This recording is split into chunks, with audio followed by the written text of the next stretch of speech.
If there's anything Michael hates, it's not hitting a Fetchland, especially when he says that there's a Fetchland. The symbol of his lack of being able to predict when there's a Fetchland. A Cards with Michael production. What's up, YouTube? Cards with Michael here. We have Modern Masters 2017 today. Definitely a really exciting box. Of course, we had an amazing box last week with so many Fetchlands and, of course, some special foil mythics. Today, we have a bunch of sponsors. This box is not a single box sponsor, and hopefully a ton of Fetchlands. Alright, let's do this. Before we go too far, of course, Infinite Card Games sponsored one of these packs. Go check him out. I give him a shout out in the Eternal Masters box as well. And it's the same deal. He's trying to get to 2,000 sponsors. 2,000 subscribers. And so it'd really be really cool if we could see that happen. Of course, I would love to have 2,000 subscribers as well. But, you know, I'm okay. I'm okay kind of growing with you guys organically, naturally. And it's going to be a good time. It's going to be a good time. All right. Let us do this. Let's see, some notes on 2017. I've talked about this before. This is definitely my favorite of all the boxes. Of all the limited formats. I think Eternal Masters is a little bit more fun for me to open. But last night we had a little streamo, and I want to say that I had a pretty amazing time last night as well. It was a really good time. We opened a couple of Fetchlands, of course, and of course another foil mythic. Wonder what that foil mythic is. Today I'm hoping we see some cards that we haven't seen before. So, you know, some of the mythics that have evaded us since, and a particular Fetchland that I don't think we've seen at all in any of the videos of Cards with Michael. So let's see if we can get that stuff. All right, let's go ahead and do some shuffling, and then we'll start. All right, James with 2 packs. Let's see how we do. Oh my gosh, some of these packs are just so hard to open.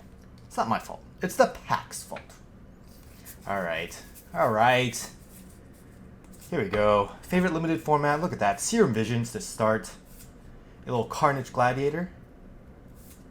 Terminate. Oh, funny thing about Carnage Gladiator, I've probably taken more damage from my own Carnage Gladiators than my opponent's Carnage Gladiators.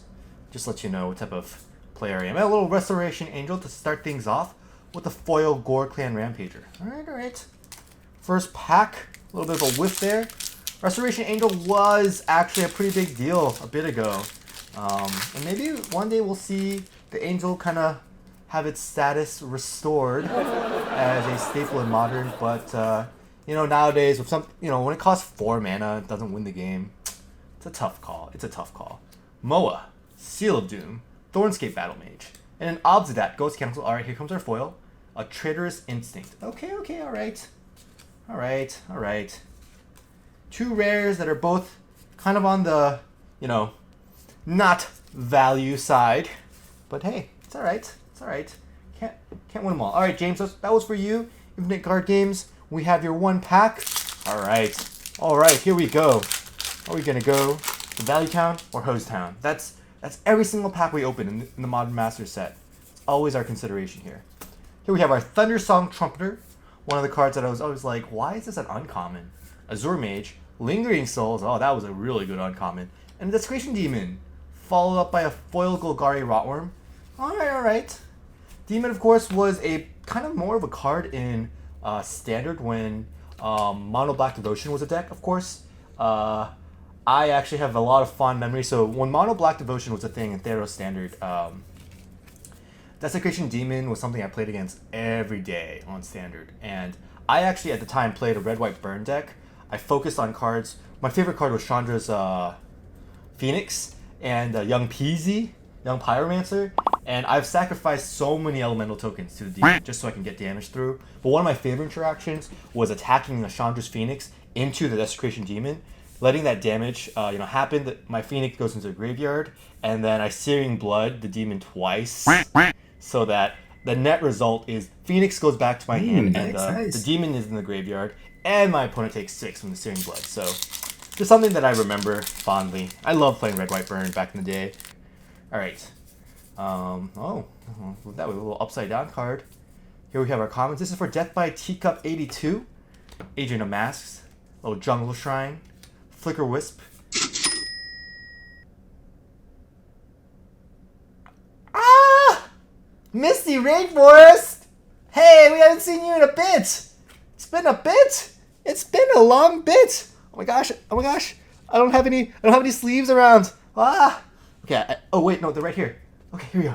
Let's put this in a sleeve. Misty Rainforest! Oh, nice to have you back. Welcome to the channel. Cards with Michael. Misty Rainforest with Michael. All right. Oh man, look at that. That's a sweet hit. That is a sweet hit, ladies and gentlemen. All right. Oh, we still have 2 more packs. Nice, nice. I'm excited. Death by Teacup. All right.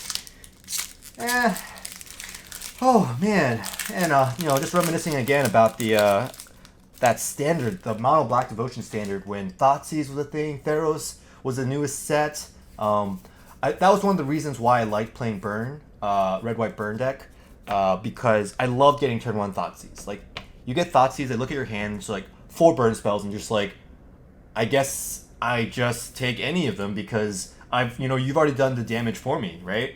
That was such a fun time, such a fun time. Little Grafdigger's Cage, foil Gift of Rozova, and at the time too, I liked main board playing 4 Searing Bloods. That was kind of my edge, just because I noticed that from the very competitive list that even blue-white control decks were playing Mutavaults.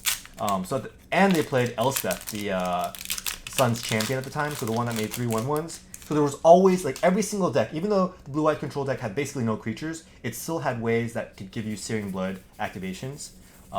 And one of the blue-white control players back in the day, this is Sphinx's Revelation, basically all counter spells, maybe one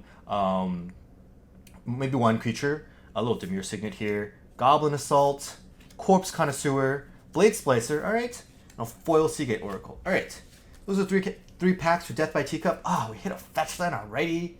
Oh, Misty Rainforest. Ah, I get so excited when I see Fetchlands. Ah, all right. Well, hopefully we see some more. And we'll keep rolling. Ronnie with 2 packs. One of the plays that blue-white control players used to play at that time was they would activate their own Mutavault and then try to last Whisper it to gain 4 life. And the most funny thing is when they try to do that and you're like, no, Searing Blood, instead of you gain 4, you take 3, so it's like a 7 damage swing. And of course, there was a lot of sources of life gain, or there were a few sources of life gain back in the day. For example, Grey Merchant of Asphodel, little Gary, and being able to keep the Skullcrack as a Damping Matrix. All right, that is the first rare for Ronnie. Was just so critical. It was just so critical to be able to have that ready so that your opponent never gained life. So it was just this really fun. Like, sometimes it was draw and go, sometimes you were playing proactive. I've never had a kind of like deck that kind of played that way.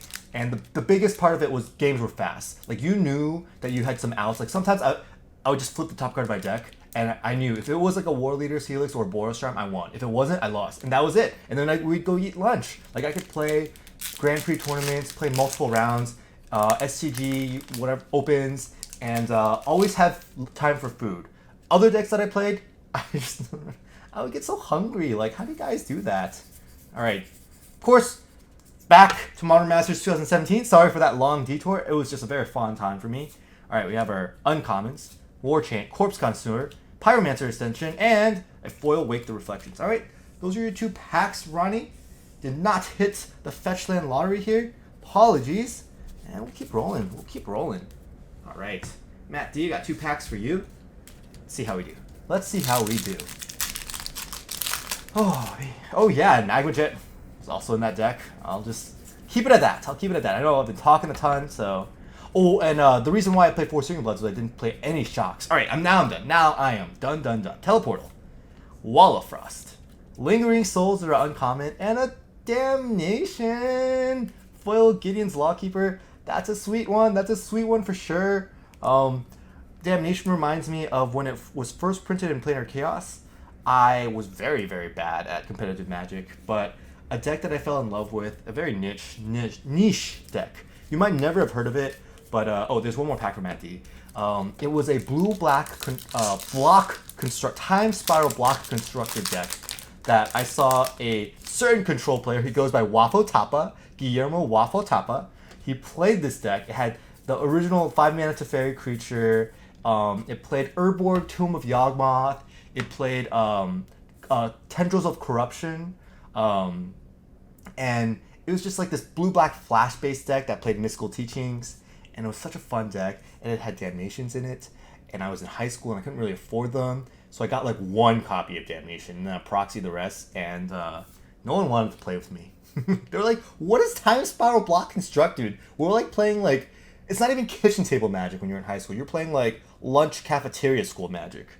So, got a little Brewmate Dragon here. Alright. And a little Foil Mystic Genesis. That's the second pack. Alright. Damnation kind of carries the value in these two packs for you, Matt D. We'll keep going. Rob with 6 packs. 6 packs. Alright. That's 4, 5, 6.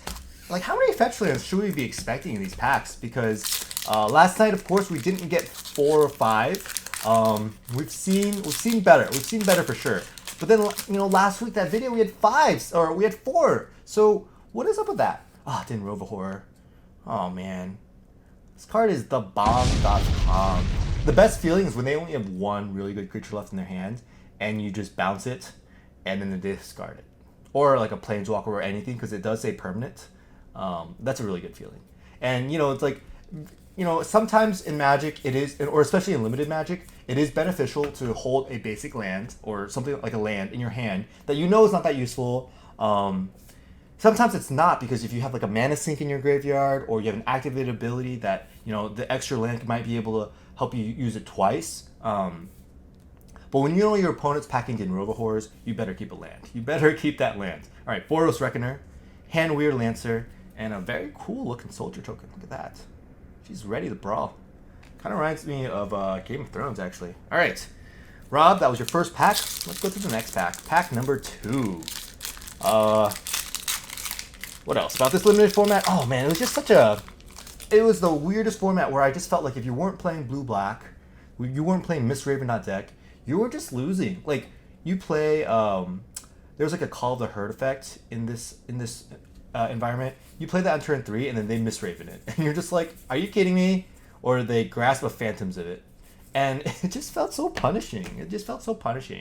All right, Signet, Molten Rain, Torrent of Souls. Yeah, this is what I'm talking about. I can't believe that happened. That is a nice little script from the pack. Misthaven, Call of the Herd. Here's a rare. You're like, oh, what a value card. You like play it and you have flashback. You play it in turn 3. They're like, oh, Misthaven it. And you like play it again, and they start attacking you with a 2/2 for flying. It's just like, I don't know. It just was kind of these weird bad feels. All right, Grisly Spectacle, little spider token from Penumbra Spider. All right. Let's script it out. So, I mean, we already saw Misty, so, of course, this pack should have the Verdant Catacombs pack. Verdant Catacombs, please. All right, don't worry. I communicated well. It's my strong suit here, so we're going to go ahead, open this Misty up, and then we'll start looking for the Mesa. Here we have an Arcane Sanctum. All right. A Golgari Germination. Pyrowild Shaman. I misspoke. I meant Scalding Tarn. Editor, please just rewind a little, edit out the whatever else I said.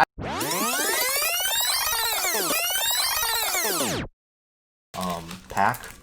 Scalding Tarn, please. I meant Tarn, because clearly that's the next most valuable fetch. I just totally forgot. So wow. Jeez. Okay. All right. I like this. I like being able to call the shots here. Call the shots, because I totally said this was a Scalding Tarn, and that's what I meant. I meant Scalding Tarn. All right. Pack number 4 for Rob. We'll keep going. So what did I say again? Oh yeah, the next one's gonna be a Mesa, of course. That's just how these packs work, Sometimes you have them, sometimes you don't. And here we go. We'll open that Mesa up, and then I'll keep talking about my experiences with Fetchlands and whatnot. Might, Crumbling. Here we go. Here's our Mesa. No, it's a little Scoos. The Scoos ate the Mesa. That's what happened. A little tandem look at action as well. All right. 4 rares. We still got 2 more left. Let's roll with it. Roll with it. Oh shoot. Nope. Did not get that one. All right, here we go.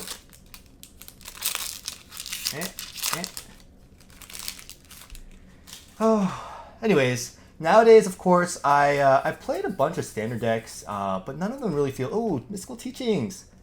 This is the Wapo Taba Time Spiral block deck.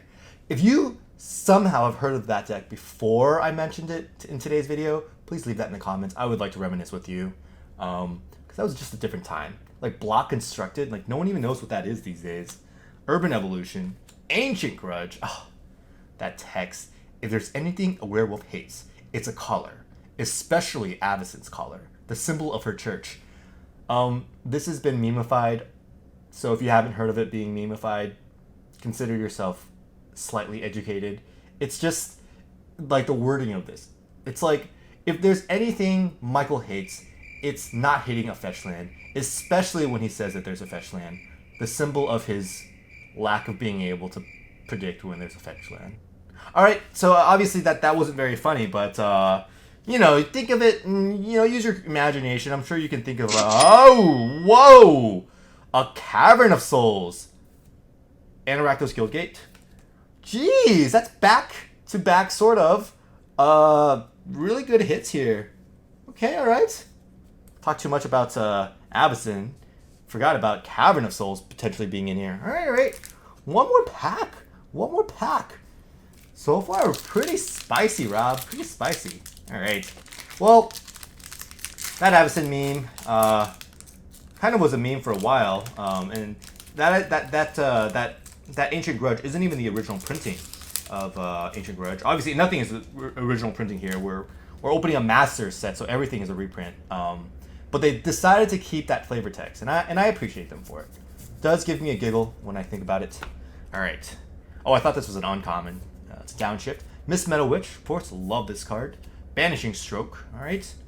Rocks Warmonk, and here we go, another Mythic. That's a back-to-back Mythic. Domri Raid, of course, is a little foil Azorius Signet. All right. That's not too shabby. Domri Raid, of course, is like the least valuable Mythic in this set. Not what we want to see, but hey, at least it's not a bulk rare. That is kind of like a hashtag we could do. So 6 rares, a little fetch, Cavern of Souls. Doing really well. We got 2 of the blue fetches. Of all the fetches that we could hit, the 2 blue ones are some of the best ones. All right, now we'll keep rolling. That was for Rob. We still have 8 packs left in total. 4 of them going to Adam, 4 of them going to Sean F. Let's see how we do. Let's get this guy open. Here we go. All right. Got our commons. Vanish into Memory is our uncommon. Little Signet Action. Wing Splicer. And a Cruel Ultimatum. All right, that's for pack 1. Foil Dino Charge. Okay. Pack number 2 for Adam. Oh boy. Speaking of things that we're looking out for, are you guys excited about Core 2021? I know Double Masters is kind of like, you know, overshadowing everything, but I'm pretty excited. I think they're doing a really good job of Core 2021. A little Death Shadow here. Still a modern staple, of course. And a giant baiting with the corresponding warrior token. Sweet. I think they basically made Core 2021 basically like a master set. But what's cool is, like I mentioned before, master sets are complete reprints. Every single card is a reprint. But with a set like Core 2021, not only could they reprint basically anything with impunity, because usually they don't really follow like a very strict storyline. They don't really follow a strict, like, they don't have to stay on the same plane or world. They can both reprint whatever they want, kind of in a master set way. Of course, it has to be standard playable, so it can't be too powerful. But then they can also reprint, or they can also print new cards. So I'm loving the way that they did Core 2021. A little Summoning Trap. Another little miss. Foil Umbrella Rights. All right, the first time I've seen that. That might be a little bit of value. So yeah, just excited for the way they are doing Core 2021. I mean, remember, Core 2021 will have new cards, but Double Masters will not have new cards. Now it will have new art. Mana Crypt looks really nice. Kalia, Atraxa, like beautiful, beautiful box topper art, extended art, showcase art, whatever they're gonna call it. But no new print, no new cards. So I don't know. Core 2021 is a little bit more exciting to me in that regard. Like, I am excited for Double Masters, but remember, guys, the only thing that's going to be new are going to be like the arts. Of course, a lot of people are very excited for some of those new arts, but I'm also excited for a reprint of Grim Tutor. So, you know, to each their own, to each their own. Oh, Abrupt Decay. Oh, okay, all right. And a foil Spell Pierce. Gosh, the original foil Spell Pierces, that was real money. That was real money. This one, I don't know if it's real money. Might be $2, but still, what a sweet card. Obviously, the reason why it's real money is because it's played in Vintage, played in Legacy, played in all the Eternal formats. Not necessarily because it is played in Modern, despite this being a Modern Master set. Alright, that was the 4 packs for Adam. Oh, we have only seen 2 Mythics. I would expect 1 more Mythic. And honestly, at this point, I would expect every single box to have a certain foil Mythic that we certainly would love to see, that we keep hitting. And I really hope we do it again. I hope we do it again. But I think I'd settle for just 3 more Fetchlands, of course. That would be alright as well. Alright. Here we go. Boros Signet Action. Beautiful. Inquisition of Kozilek. Alright. Vampire Knot Hawk. And here is our Catacombs with foil slime molding. Okay, alright. Happy to see that. Happy to see that, of course. Sean F., your luck has not run out. What a beautiful another hit for you. Look at that. Look at that. 3rd Fetchland in the box. Can we see a 4th? Can we see a 4th? I mean, I think it's possible. I really think it's possible. I don't think it's out of the question. I would love to see a nice little fetchy in here. I don't think it's asking for too much. Temple, Ransom, and a Stoic Angel followed up by a foil Goblin Electromancer. Alright, alright. 2 more packs. 2 more opportunities to get 2 more Fetchlands. That's the way I'm thinking of it. I would love to see a foil Fetchland, of course. That would be amazing as well. All right, all right. Here we have our. Is it Charm? Is it Charming or is it not? Master Splicer, Goblin Assault, and a Terminus followed up by a foil Mizium Mortars. All right, a little foil rare action. That does kind of decrease the chances of seeing a foil Fetchland by a tremendous amount, given what we have seen before. Not to worry, we'll get a non-foil. We'll get a non-foil. Here we have, I guess it has to be a Mesa, right? It's either that or, the Marsh Flats is the other one. But, you know, I think it's a Mesa. Should be a Mesa, right? Here we go. I know it's an Advent of the Worm with a foil Unflinching Courage. All right.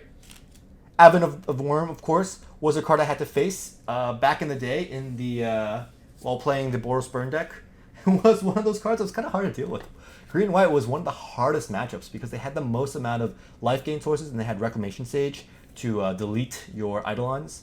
Here we go. We have a little foil Mizium Mortars. And of course, Sean F., you didn't walk out with nothing. You still got a nice Verdict Catacombs and, some uncommons of value. All right. That is the box of Modern Masters 2017. I did a little bit more rants than usual. Hopefully you enjoyed those rants. I mean, I did play a lot of Constructed Magic back in the day. Took a break a few years. Basically took a break right when Ultimate Masters started. And nowadays I'm trying to get back in there, but, you know, time is always a thing. So we'll see what happens. I'm going to try to stream a little bit more, maybe a little bit more gameplay in the future. But until then, stay tuned for the next one.